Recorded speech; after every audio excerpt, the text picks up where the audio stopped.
노벨 문학상 수상자인 장폴 샤르트르라는 분이 계세요. 이분이 굉장히 유명한 말 한마디를 남겼습니다. 우리의 인생은 무엇인가? 인생은 B와 D 사이에 있는 C다. 이 B가 뭐냐면 birth죠. 탄생. 그리고 D는 death입니다. 죽음. 그 사이에 C가 있는데요. choice가 있어요. 그러니까 우리의 모든 인생, 태어나서 죽을 때까지 우리는 선택의 과정을 살아간다라는 것을 간단한 말로 정리를 한 거죠. 그의 말대로 우리의 삶을 수많은 선택을 하며 살아갑니다. 그리고 여러 가지 선택지 중에서 우리가 생각할 때 가장 적절한 것을 고르면서 여러분이 지금까지 살아오셨을 거예요. 선택의 기준은 다양하죠. 이 카이스트의 정재승 교수님이 쓰신 12발자국이라는 책이 있는데, 제가 이 책을 봤더니 우리가 무언가를 선택할 때에는 특별히 이제 많은 경우에는 어떤 경제적인 이득, 경제적으로 손해보지 않고 이득을 취할 수 있는 그 기준을 가지고 선택을 한다고 합니다. 근데 경제적인 이득뿐만 아니라 다양한 기준들을 우리가 품고 살아가는데, 그 중에 하나가 이거예요. 내가 이걸 선택하면 저 사람과의 관계가 좀 더 개선될 수 있을까? 그런 사회적인 이익, 또는 내가 이거 예전에 써봤는데 좋았어.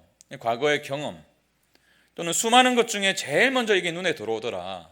그러한 이제 주의 집중에 관련된 부분들이 우리의 선택에 관여를 한다고 합니다. 그리고 어떤 게 더 옳은가, 어떤 게 더 공정한가, 이러한 도덕적 판단도 기준이 된다고 해요. 그러다 보니까 이 수많은 기준들 틈에서 우리가 선택을 내리다 보니까 사실 선택을 한다는 것, 중요한 일일수록 우리가 무언가를 결정한다는 것은 쉬운 일이 아닌 것 같아요. 물론 과거에도 결정의 어려움들이 사람마다 있었겠지만 요즘에는 이러한 결정의 어려움이 사회 현상으로 부각되고 있는 것 같습니다. 여러분, 햄릿 증후군이라고 들어보셨어요? 처음 들어보신 분들이 많으실 텐데, 쉽게 말하면 결정장애, 선택장애, 이런 표현들을 많이 하죠. 이 셰익스피어의 4대 비극 중에 하나인 햄릿의 주인공 햄릿, 이 빨리 결정을 내리지 못하고 오랫동안 고민하는 사람들의 증세를 이 사람의 이제 캐릭터를 가지고 와서 이 용어를 붙인 거예요. 햄릿이 어떻게 하죠? 삼촌이 자기 아버지를 죽이고 어머니를 데려가니까 그런 고민을 하는 거예요. 스스로 목숨을 끊을 것인지 아니면 삼촌을 죽일 것인지, 이런 고민을 합니다. 며칠 밤을 고민하면서 괴로워하죠. 여기서 우리가 너무나 잘 아는 유명한 대사가 나오죠. 어떤 거죠? 사느냐 죽느냐 그것이 문제로다. 문학 시간에 잘 배우셨나 봐요. 이 대사 때문에 사실 이 햄릿 증후군이다라는 명칭이 이제 붙은 거죠. 선택의 갈림길에서 무엇을 선택할지 잘 몰라서 고통스러워하는 사람들, 그런 심리 상태를 말한다고 합니다. 이 정재승 교수님이 이 책에서 이제 이러한 햄릿 증후군의 현상, 왜 이 현상이 일어나는지, 또 어떻게 하면 이러한 선택장애, 결정장애들을 우리가 좀 벗어날 수 있는지, 이런 것들을 쭉 다루고 있더라고요. 제가 이 책의 내용을 읽으면서 이런 생각이 한번 들었어요. 그냥 우리의 인생의 어떤 삶의 여러 가지 선택의 기로에서 우리가 선택을 망설이고 결정을 뒤로 하고, 이러한 이제 현상을 우리가 살아가지만, 이것이 비단 우리의 인생뿐만 아니라 신앙에도 이러한 현상이 있는 것이 아닌가 싶었어요. 신앙에도 햄릿 증후군이 있는 것이 아닌가. 복음을 듣고 예수를 믿습니다. 그러면서 우리에게는 새로운 기준 한 가지가 생겨요. 이전까지는 경제적인 이익이든 도덕적인 판단이든 이러한 가치를 가지고 선택을 내려왔다면, 예수님을 믿고 난 이후에는 우리에게 새로운 선택의 기준이 생깁니다. 무엇이 하나님의 뜻에 합당한 것인가? 라는 기준이 생겨요. 물론 이 한 가지 기준 붙들고 우리가 모든 인생을 선택의 기준으로 삼고 살아간다면 그야말로 우리는 정말 하나님께 칭찬받는 사람이 될 거예요. 이상적인 신앙생활을 할 수 있겠지만 사실 우리의 마음에는 여전히 여러 가지 기준들이 뒤섞여 있음을 부인할 수가 없습니다. 그래서 어떨 때는 하나님의 뜻이 내 삶의 기준이 되고 선택의 기준이 되기도 하지만, 어떨 때는 우리의 바로 눈앞에 있는 유익이 우리가 선택하는 기준이 될 때도 있어요.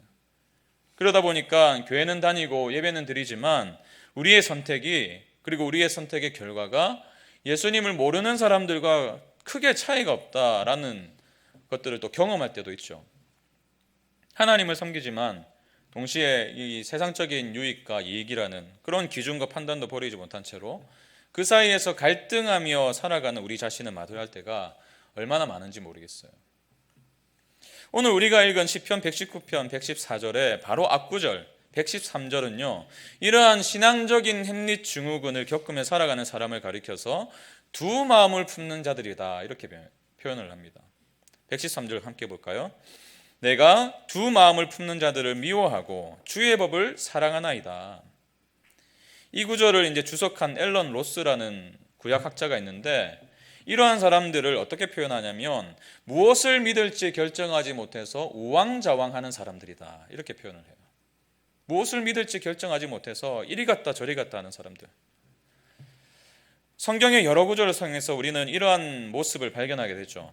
열왕기상 18장 21절에 보시면 엘리야 시대에 이스라엘 백성들이 바알과 하나님 사이에서 머뭇머뭇거리는 상황이 있었습니다. 그래서 엘리야가 그들의 모습을 고발하죠. 열왕기상 18장 21절 보세요.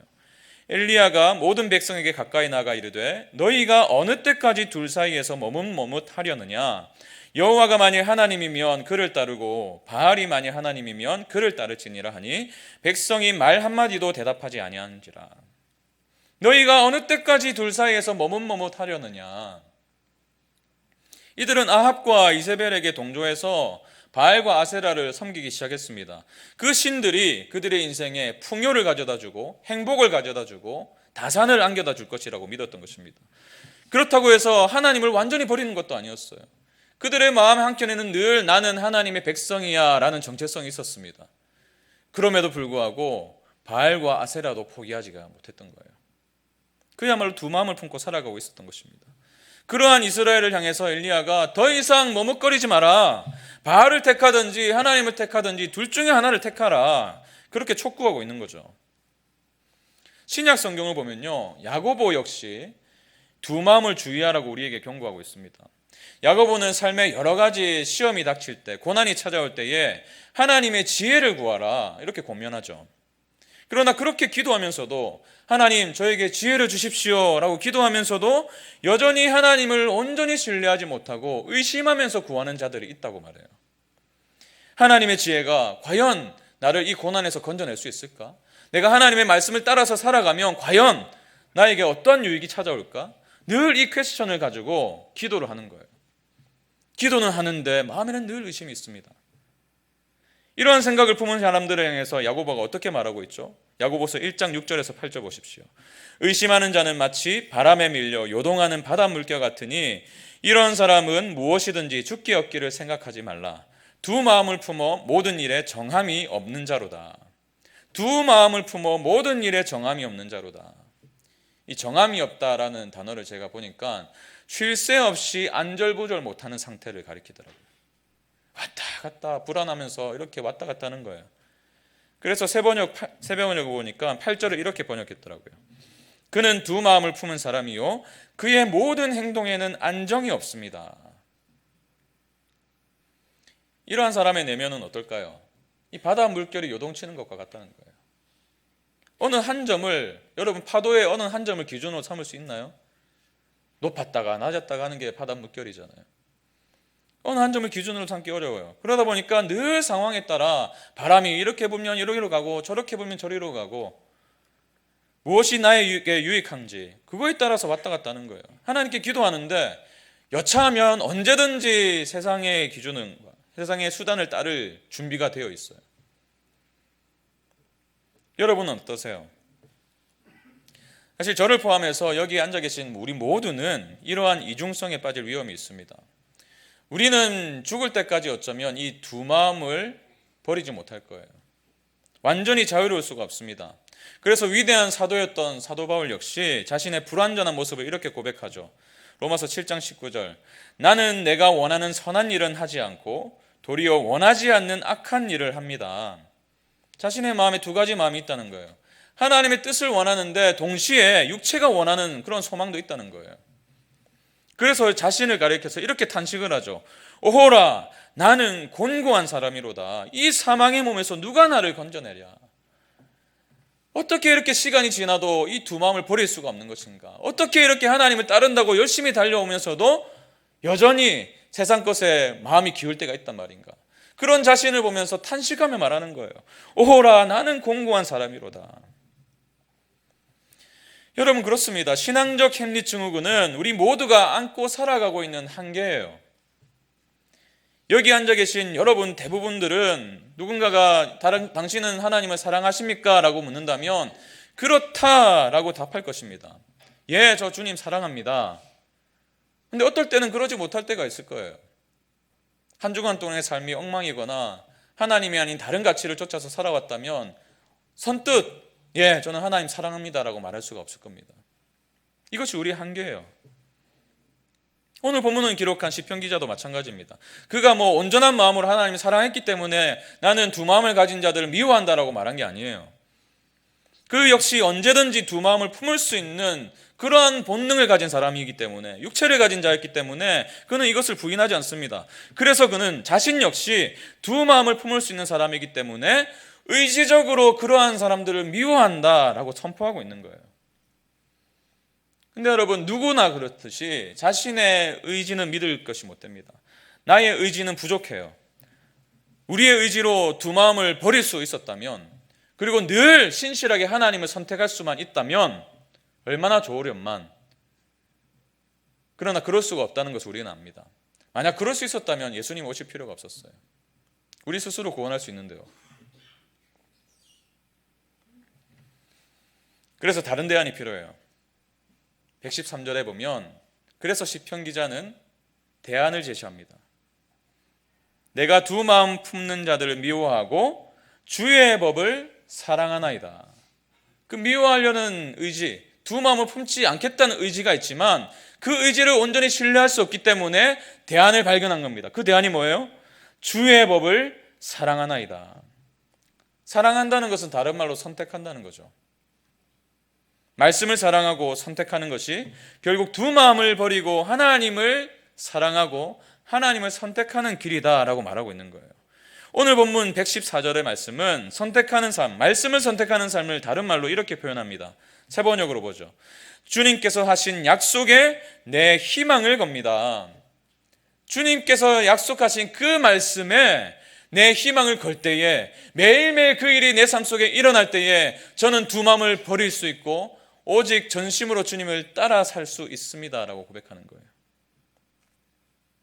무엇이 머뭇거리며 두 마음을 품고 살아가는 연약한 우리의 인생을 치료할 유일한 치료제인가?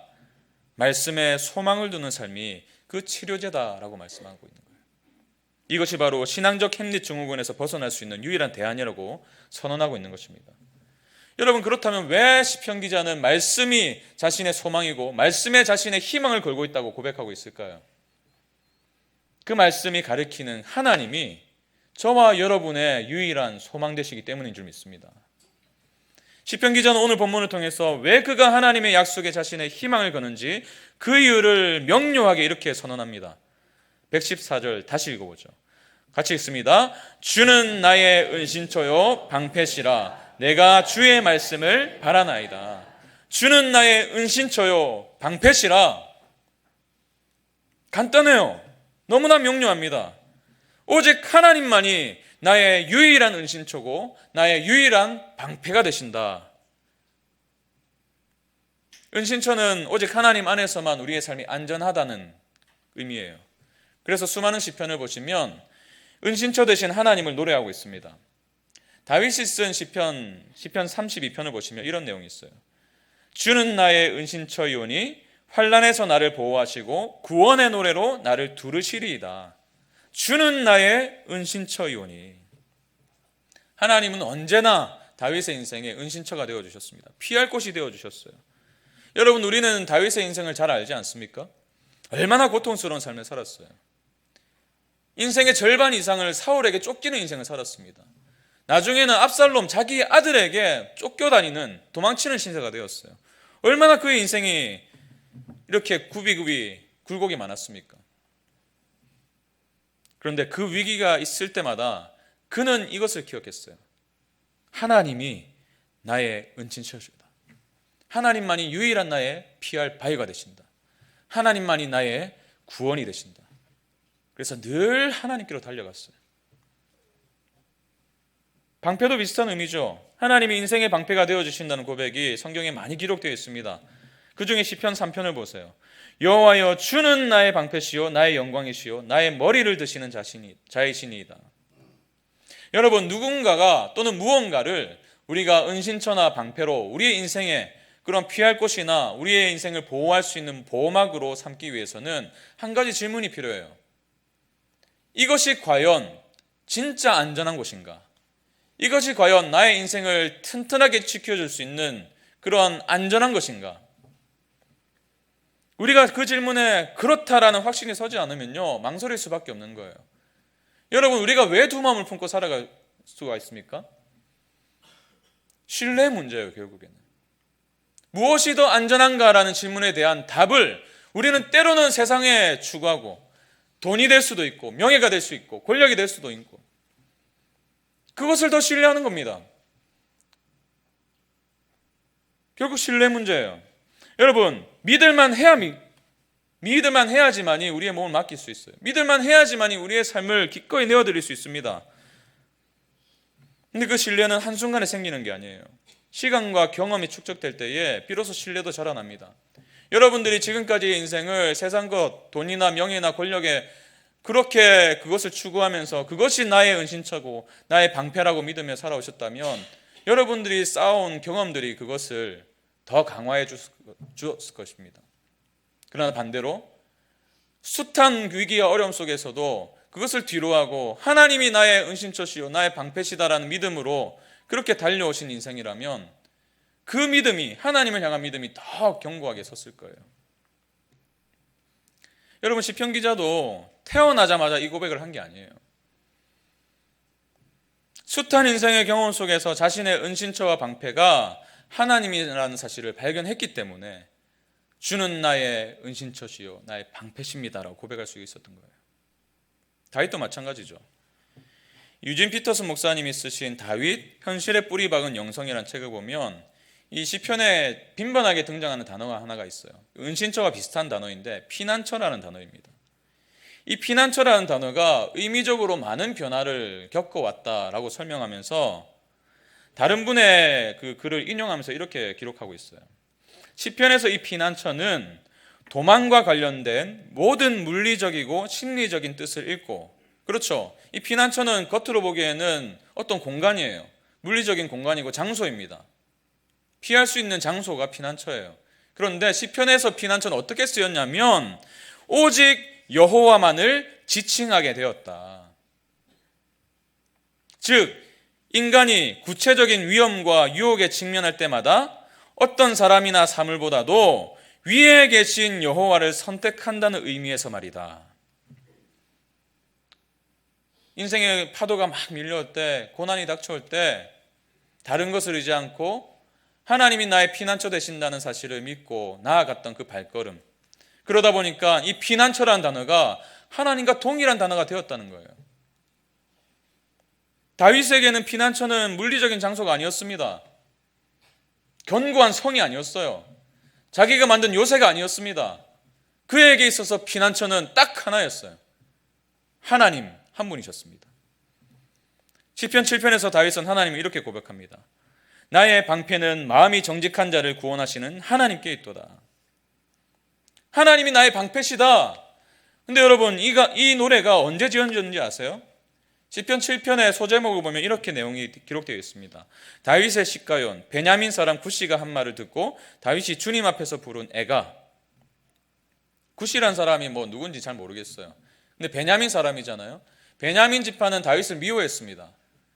굿시라는 사람이 한 말, 어떤 말을 했을지 짐작이 가요. 얼마나 다윗을 비방했을까요? 비난했을까요? 조롱했을까요? 그러한 말을 듣고 있는 그 상황 속에서 그는 자신의 능력을 의지하지 않았습니다. 자신이 가진 권력을 의지하지 않았습니다. 그는 나의 방패 대신 하나님이 나를 구원하실 것이다 라고 믿음으로 고백하고 있는 거예요. 나의 방패는 마음이 정직한 자를 구원하시는 하나님께 있도다. 여러분, 다윗은 누구보다 광야를 많이 경험한 사람이에요. 여기 계신 우리 모두보다 훨씬 더 어려움과 삶의 고난을 겪었던 사람이 다윗입니다. 그러나 그 광야 속에서 살기 위해 도망쳐야 했던, 그래서 굴에 숨어 다녔을 수밖에 없었던 그의 인생 속에서 그는 진정한 은신처와 방패가 하나님이라는 사실을 경험적으로 알게 된 거예요. 경험적으로 신뢰하게 된 것입니다. 사실 우리 모두는 다윗의 인생처럼 숱한 광야를 통과할 수밖에 없는 삶을 살아갑니다. 누구라고 그렇지 않겠어요? 누구라고 인생이 쉽다고 말할 수가 있겠습니까? 저마다의 겪는 고통이 다 있고 그 아픔들과 눈물들이 있어요. 그래서 데이비드 폴리슨의 말처럼 우리 모두는 어쩌면 그야말로 피난민의 신세를 살아가고 있는 건지도 모르겠습니다. 어디 하나 마음둘 곳 없이 정처 없이 떠돌아다녀야 되고 안전이 보장되지 않는 피난민. 근데 이 시대의 메시지는 이러한 사실을 인정하지 않는 것 같아요. 분명한 우리의 한계가 있고 분명히 우리의 능력에 제한이 있지만 이 세상의 메시지는 그것을 부정합니다. 오히려 이렇게 말하죠. 너의 능력을 믿어라. 너 자신을 믿어라.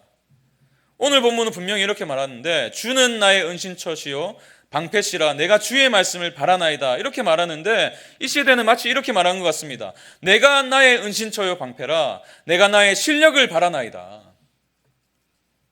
내가 나의 능력을 바라나이다. 우리는 수많은 가르침을 통해서 수많은 매체를 통해서 강의를 통해서 책을 통해서 끊임없이 이런 메시지를 듣고 있습니다. 근데 데이비드 폴리슨이 이러한 세상을 가리켜서 이렇게 표현해요. 이것은 우리의 문화가 가진 꿈이자 망상이다. 한마디 한마디가 잠언에서 어리석은 자라 부르는 사람을 묘사하는 말과 정확히 일치한다. 어리석은 자로 사는 것은 재앙이다. 여러분 세상이 이러다 보니까 늘 자기 자신의 능력에 희망을 걸어요. 우리 자녀가 좋은 대학에 들어가야 행복할 텐데 유명한 기업에 취업해야지 행복할 텐데 연봉이 얼마 이상이 되면은 집이 몇 평 이상이 되면은 가진 것을 의지합니다. 통장에 돈이 가득히 차 있으면 뭔가 모르게 안정감이 들어요. 마음에. 위기가 찾아와도 흔들림 없습니다. 통장에 돈이 있기 때문에.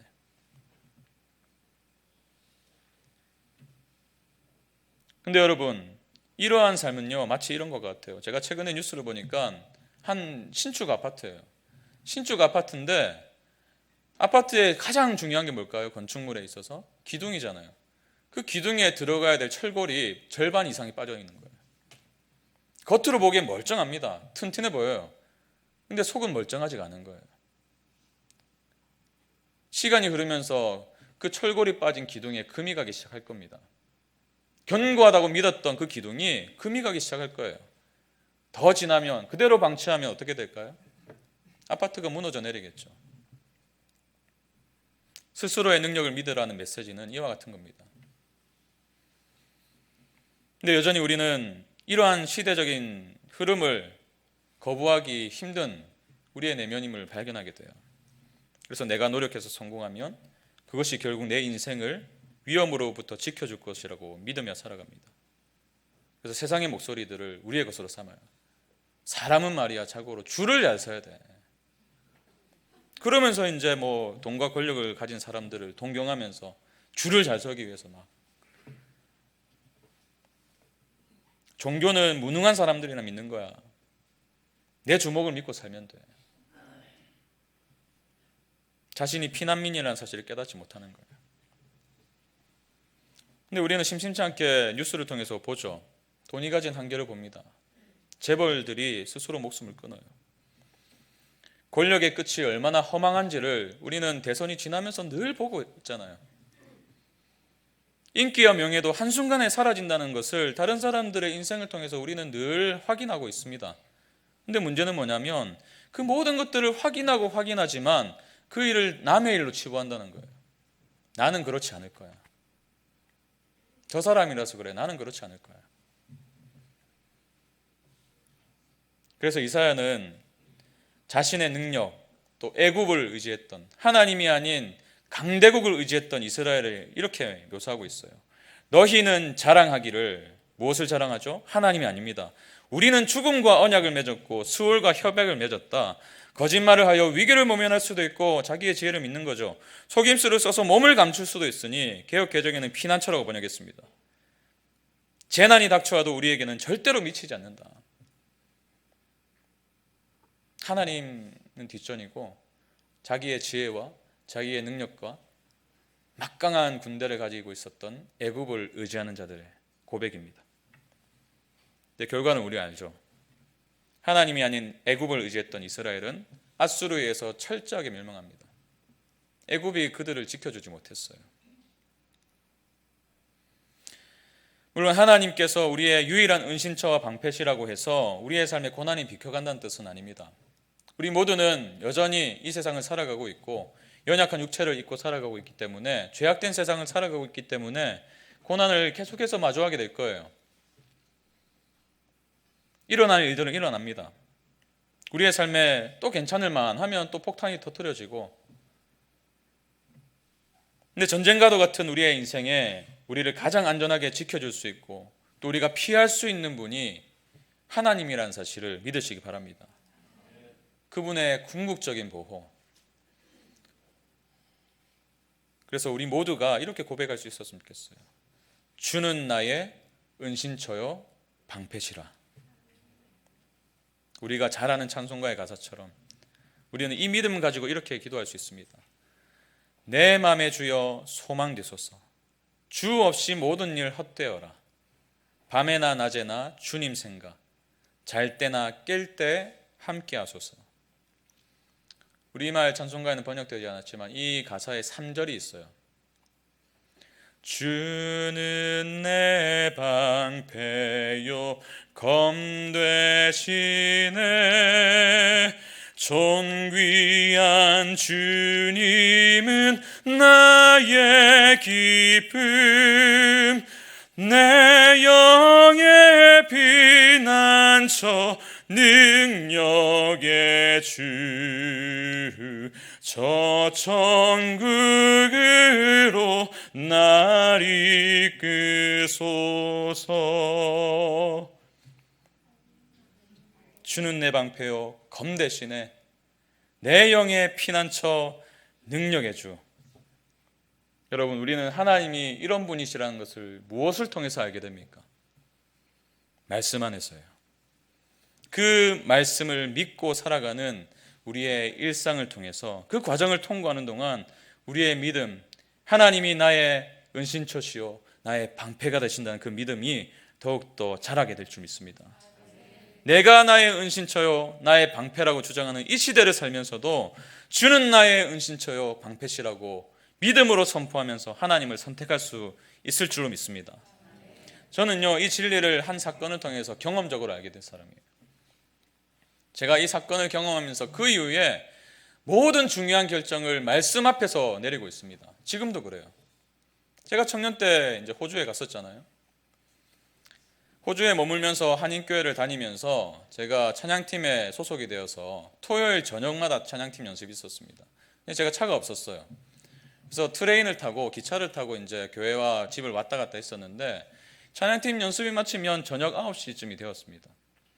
근데 제가 살고 있던 집이 기차역에서 한 걸어서 5분 정도 떨어진 거리였는데 역에서 내려서 집까지 오는 길이 만만치가 않았어요. 조명이 거의 없었고요. 뭐가 튀어나올 것 같은 으슥한 골목이었습니다. 그래서 늘 불안한 마음이 있었어요. 근데 그날 제가 이제 역에서 내려서 계단을 딱 내려오는데 건장한 10대 청소년들이 한 10명 정도가 담배를 피우고 있었습니다. 우통을 벗고. 느낌이 오시죠? 애써 무시하면서 제 갈 길을 가려고 했는데 그 중에 한 명이 저에게 시비를 걸어오는 거예요. 어깨를 툭툭 밀면서 점점 어둠 속으로 저를 몰아갔습니다. 한 명이 붙고 두 명이 붙고 세 명이 붙고 기도했어요. 주님 살려주세요. 제가 외국이니까 무슨 일을 당할지 모르잖아요. 너무 두려웠어요. 근데 그 중에서 제일 덩치가 큰 대장처럼 보이는 친구가 그만하라고 그러면서 저에게 도망쳐 이렇게 외치더라고요. 그 음성이 하나님의 음성처럼 들렸습니다. 그 음성을 듣고 냅다 뛰었어요. 아무 일 없었습니다. 그날 제 가방에 월급이 있었거든요. 돈도 뺏기지 않고 하나님의 보호하심이죠. 근데 문제는 그 다음 주부터였어요. 제가 찬양팀 연습하기 위해서 또 그 역을 지나가야 됐고요. 또 그들을 만났던 거리를 지나갔어야 됐습니다. 두려운 거예요. 지하에서 내리고 그 내릴 때 되면은 그 장소가 보였거든요. 이렇게 고개를 빼끔히 내밀고 있나 없나 살피게 되고 이 트라우마가 생긴 거죠. 그러다 보니까 교회 가는 게 싫어지는 겁니다. 찬양팀 하는 것도 싫어졌어요. 근데 어느 날 그날 본문이었어요. 큐티 본문. 말씀을 폈는데 시편 27편이었습니다. 이 시편 27편이 어떻게 시작하냐면 이렇게 시작해요. 여호와는 나의 빛이요 나의 구원이시니 내가 누구를 두려워하리요. 여호와는 내 생명의 능력이시니 내가 누구를 무서워하리요. 마치 이렇게 말씀하시는 것 같았어요. 하나님은 두려워 떨고 있는 저에게 세진아 내가 누구인지 확인해봐. 나는 너의 빛이다. 너의 구원이야. 너의 생명의 능력이다. 내가 너의 인생을 붙들고 있어. 너의 생명을 붙들고 있다. 이 말씀이 저에게 얼마나 위로가 되었는지 몰라요. 너무 위로를 받아가지고 너무 감사해가지고 제가 이거를 노래로 썼습니다. 찬양으로. 이렇게 썼어요. 지친 나의 맘 가눌 힘이 없고 두려움과 고통 날 짓누를 때에 나의 연약한 모두 내어드리며 나의 눈들어 주님만 바라보리. 여호와는 내 빛과 구원 생명의 능력이시니 그 누구를 두려워하리. 내가 누구를 무서워하리. 주 내 곁에 계시네 권능의 오른팔로 그 크신 주의 능력 나 의지하리라. 주 내 곁에 계시네 신실한 약속으로 그 크신 주의 사랑 나 찬양하리라. 제가 집에서 앉아가지고 기타 치면서 막 이 찬양을 부르는데요, 정말 하나님께서 제 마음을 만지시고 제 마음에 있었던 위축되었던 모든 두려움들을 깨끗하게 없어주시는 것을 제가 경험했습니다. 그 다음 주부터 교회 갔어요. 아무런 두려움 없이 찬양팀이어서 갔습니다. 그 길을 걸어가는 게 더 이상 두렵지가 않았어요. 이 말씀이 꽉 박히니까 그렇지, 하나님이 내 생명의 빛과 능력이 되시지, 구원이 되시지. 여러분, 그 이후로 제 인생에, 그때가 제 나이 27살 때였거든요. 그 이후로 제 인생에 전혀 두려움이 없었을까요? 아니죠. 얼마 전까지만 해도 두려움이 많았어요. 제가 장소 구해지지 않을 때, 담임 목사로 이제 처음 살아가는 그 인생을 마주할 때 어떻게 해야지 내가? 얼마나 두려움이 많았냐면 불면증이 들 정도로, 잠을 제대로 못 잘 정도로. 근데 저는 그때 27살 때에 이 방법을 배운 거예요. 다윗의 방법을 배운 겁니다. 또 다른 두려움이 찾아올 때에 내가 달려갈 곳은 말씀이구나. 그 두려움의 순간순간들 속에서 저는 말씀을 봤습니다. 말씀을 펼쳤어요. 그리고 그 말씀 안에서 하나님을 발견했습니다. 그래서 제 인생은 주는 나의 은신처요 방패시라 내가 주의 말씀을 바라나이다, 이 말씀의 의미를 알게 된 인생이에요. 얼마나 감사한지 모릅니다. 또다시 흔들릴 때가 있겠죠. 제가 이렇게 설교하고도 또다시 두려움이 찾아올 수도 있어요. 그러나 저는 말씀 안에 드러난 하나님을 소망하며 살아갈 수밖에 없는 인생임을 깨달았고요. 그렇기 때문에 매일매일 말씀이 필요한 자라는 사실을 자각했습니다. 이번에 큐티책 바꾸면서 저도 이제 큐티를 하고 있거든요. 새벽 5시에 일어나서 큐티책을 펼치고 저는 이제 노트북으로 큐티를 하는데, 한 주간 동안 얼마나 제가 그 대림절 때 선포한 말씀의 내용이잖아요. 다시 봐도 또 은혜로운 거예요. 그 마리아의 고백, 엘리사벳의 삶에 일어났던 하나님의 능력,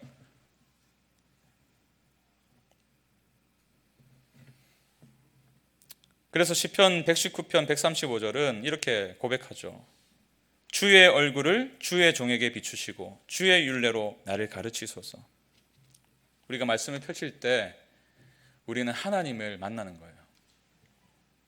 빛 되신 하나님, 우리의 유일한 은신처가 되시고 방패가 되시는 그 하나님을 말씀 가운데 발견하는 겁니다. 주의 얼굴을 주의 종에게 비추시고 주의 말씀으로 나를 가르치소서. 저는 이 한 해 정말 우리에게 주신 이 말씀대로 살아갔으면 좋겠어요. 우리 그런 의미에서 믿음으로 함께 선포합시다. 시편 119편 114절 같이 읽습니다.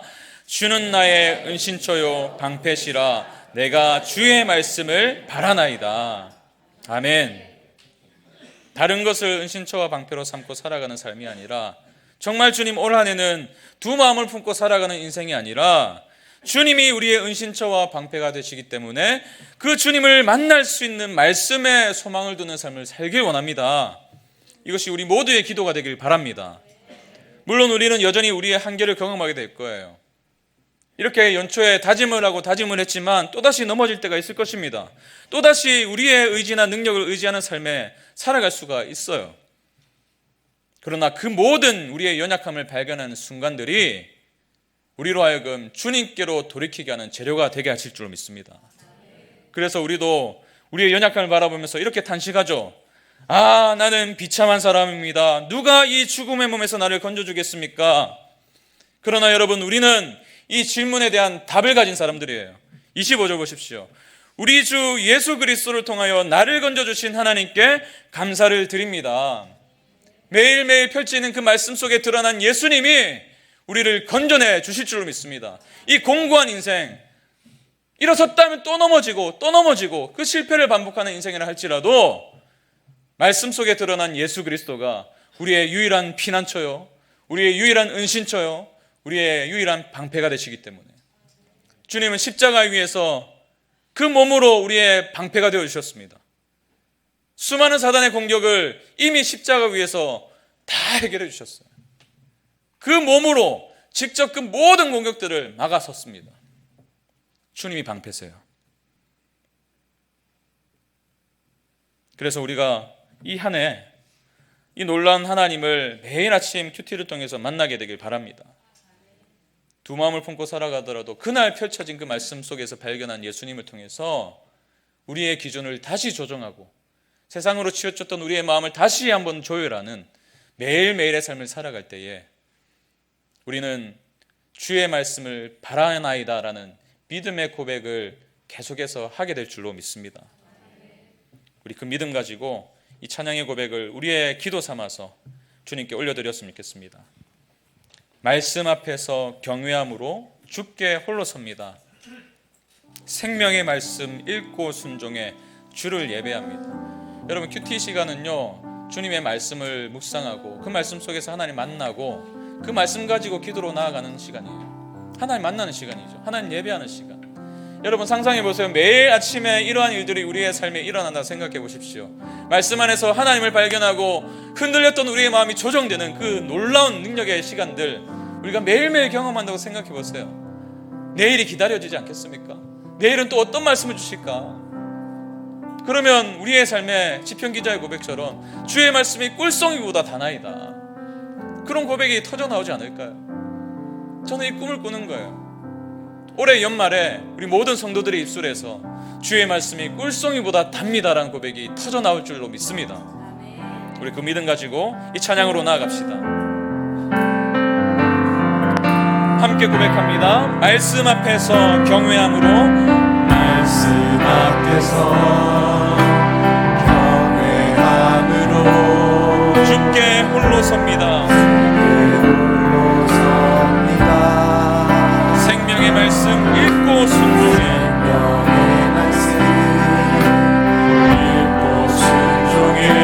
주를 예배합니다. 우리 한 번 더 고백합시다. 말씀 앞에서 경외함으로, 말씀 앞에서 경외함으로 주의 홀로 섭니다. 생명의 말씀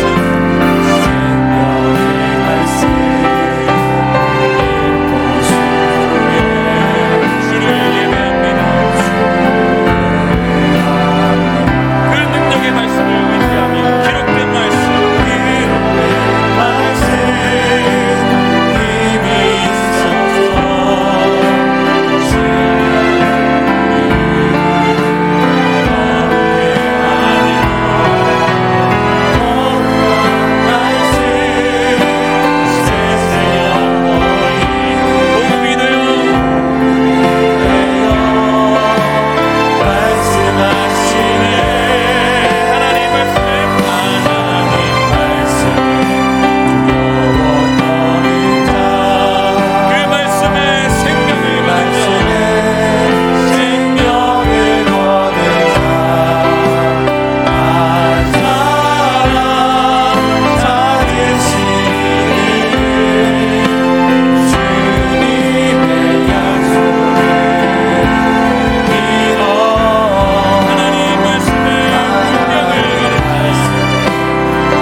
방패시라. 주는 나의 은신처요 방패시라. 주님의 주님 되심을 인정하는 한 해가 되길 원합니다. 주님, 주님의 말씀 가운데 나아가서 날마다 하나님의 하나님 되심을 보게 하여 주시옵소서. 하나님의 얼굴을 마주할 수 있도록 도와주시옵소서. 그래서 주님, 흔들리는 인생이라 할 수 있지만 주님, 우리를 견고하게 붙드시는 하나님의 능력을 경험케 하시고 우리를 두렵게 하는 모든 것들로부터 자유케 하시며 하나님의 능력을 경험하는 인생을 살아갈 수 있도록 역사하여 주시옵소서. 말씀 가운데 응답하여 주시옵소서. 우리 그렇게 함께 기도하며 나갑시다. 아버지 하나님 감사드립니다. 주는 나의 은신처요 방패시라. 주는 나의 은신처요 방패시라. 하나님, 정말 주님 그렇습니다. 우리가 어디로 피하겠습니까? 하나님 무엇을 얘기하겠습니까? 하나님 무엇으로부터 우리가 보호를 받겠습니까? 오직 하나님 지켜주시기 바랍니다. 조망 모든 인생에서 우리는 그렇습니다. 오직 전심으로 주를 의지하고 전심으로 주를 사랑하는 인생을 살기 원합니다. 우리 날마다 연약한 우리의 삶을 들어주시고 매일매일 주의 연약함을 인정하며 주의 말씀 없이는 제가 살아갈 수 있습니다. 주의 말씀 없이는 제가 인생을 살아갈 수 있습니다. 날마다 말씀을 통하여 하나님, 날마다 주시는 통해서 그날그날 주시는 그 말씀이 내 인생의 활력이 되고 능력이 되고 내 삶을 변화시키고 바라볼 수 있는 귀한 능력이 될 수 있도록 경험할 수 있도록 주님 도와주시옵소서. 우리 가운데가 주님을 찬양합니다. 우리가 말씀을 할 때에 고난 자의 입술을 하나님 되게 해주시고 고난 자의 입술을 통해서 주님 영광받아 주시는 주님 기대합니다. 내 인간의 꿈을 주님 기대합니다.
곤고할 수밖에 없는, 그래서 스스로를 볼 때 늘 탄식하며 살아갈 수밖에 없는 우리의 인생이지만 우리를 건져내어 주신 주님이 계시기 때문에 우리에게 희망이 있는 줄로 믿습니다. 그 희망 되신 주님을 향한 갈급함을 우리 모든 성도들에게 부어주시길 간구합니다. 그래서 주님, 올 한 해 날마다 주님의 말씀으로 달려가는 한 해가 되게 하시고 매일매일 주시는 그 말씀 속에서 하나님을 발견하고 하나님을 만나게 도와주셔서 올 한 해 정말 주님, 이것이 우리의 믿음의 고백이 되길 원합니다.